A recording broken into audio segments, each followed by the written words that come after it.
Hello bachchon, let's see this question. It said that a particle of mass m and charge q is moving in a region where uniform constant electric and magnetic field E and B are present. E and B are parallel to each other. At time t equal to 0, the velocity v naught of particle is perpendicular to E electric field. Assume that speed is always less than the speed of light. Find the velocity v of the particle at time small t. You must express your answer in terms of small t, q, m, vector v naught, E and B, magnitude V naught E P 1998 में question पूछा गया था 8 marks का। Question को solve करने के लिए हमारा की कॉन्सेप्ट होगा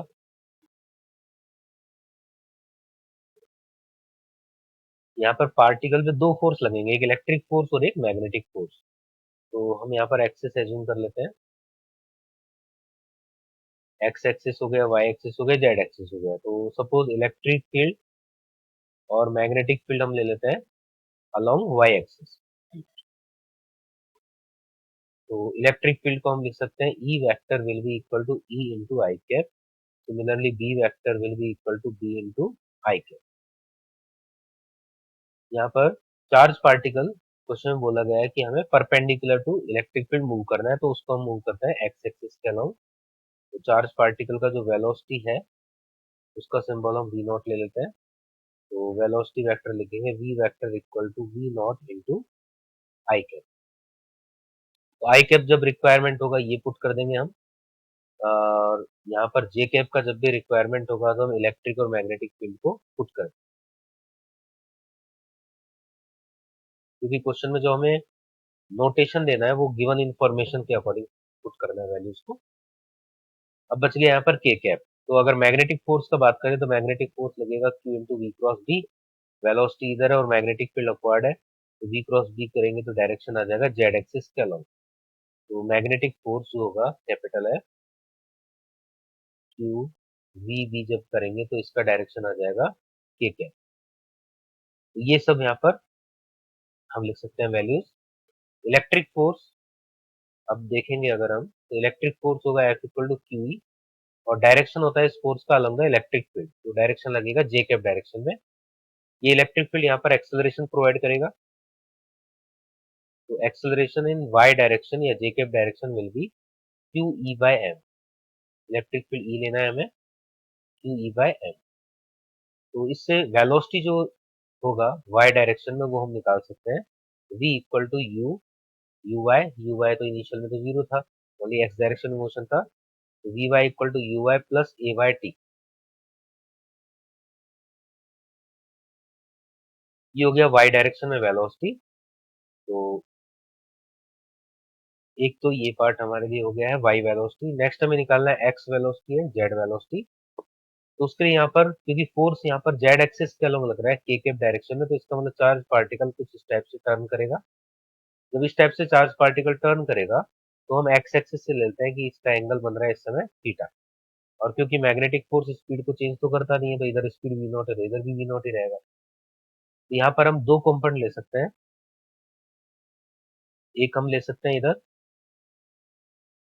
जेड एक्सिस के अलॉन्ग और एक ले सकते हैं एक्स एक्सिस के अलॉन्ग। वी नॉट के हो गए दो कंपोनेंट। एक्स एक्सिस के अलॉन्ग अगर देखें तो वेलोसिटी हो जाएगा वी नॉट कॉस थीटा, और थीटा टाइम के साथ साथ चेंज हो रहा है तो थीटा को हम लिख सकते हैं ओमेगा टी। ओमेगा हम कैलकुलेट करेंगे separately. Time period circular magnetic field में होता है 2 पाई एम अपॉन क्यू बी। यहाँ से हम ओमेगा निकाल सकते हैं, ओमेगा होता है 2 पाई अपॉन टाइम पीरियड।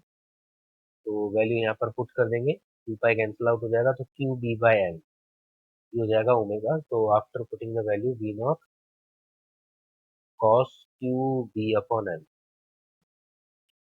साथ में वी एक्स है तो डायरेक्शन आई कैप होगा, आई कैप होगा तो यहाँ पर हम इस फॉर्मेट में इसको लिख सकते हैं, that V vector divide by V naught. Question में वेक्टर को ये थोड़ा डार्क सिंबल से रिप्रेजेंट किया गया है, हम लास्ट में डार्क कर देंगे, अभी मैं एरो लगा रहा हूँ फिलहाल। नेक्स्ट है यहाँ पर जेड कंपोनेंट। तो वेलोसिटी का जेड कंपोनेंट हो जाएगा V naught sine theta, theta को ओमेगा टी लिख देते हैं हम। तो after putting the value V naught sine Q b upon m into t, and क्योंकि ये जेड डायरेक्शन है, जेड डायरेक्शन का मतलब यहाँ पर के कैप डायरेक्शन में इसको हम डिनोट करते हैं।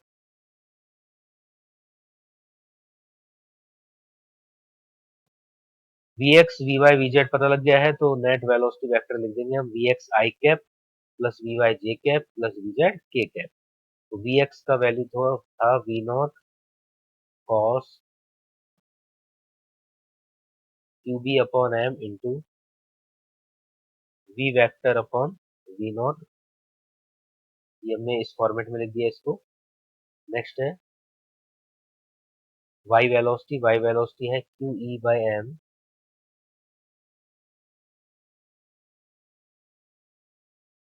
Q E by M into T, और वाई डायरेक्शन में हम यहाँ पर इलेक्ट्रिक फील्ड को भी रिप्रेजेंट कर सकते हैं, क्योंकि हमें इन्हीं फॉर्मेट्स में आंसर बताना है, तो हमें लिख देंगे ई वेक्टर डिवाइड बाय ई। ये हो गया वाई डायरेक्शन का रिप्रेजेंटेशन। नेक्स्ट फिर हमें यहाँ पर रिप्रेजेंट करना है जेड डायरेक्शन को।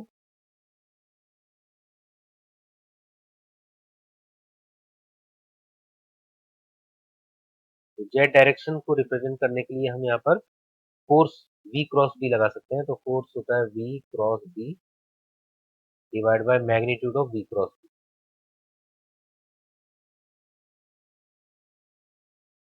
ये कंप्लीट जो एक्सप्रेशन है, ये एक्सप्रेशन थ्री पार्ट से मिलकर बना हुआ है। एक्स वेलोसिटी साथ में direction, Y velocity with unit vector and z velocity with unit vector. Hope you understand it well. Best of luck.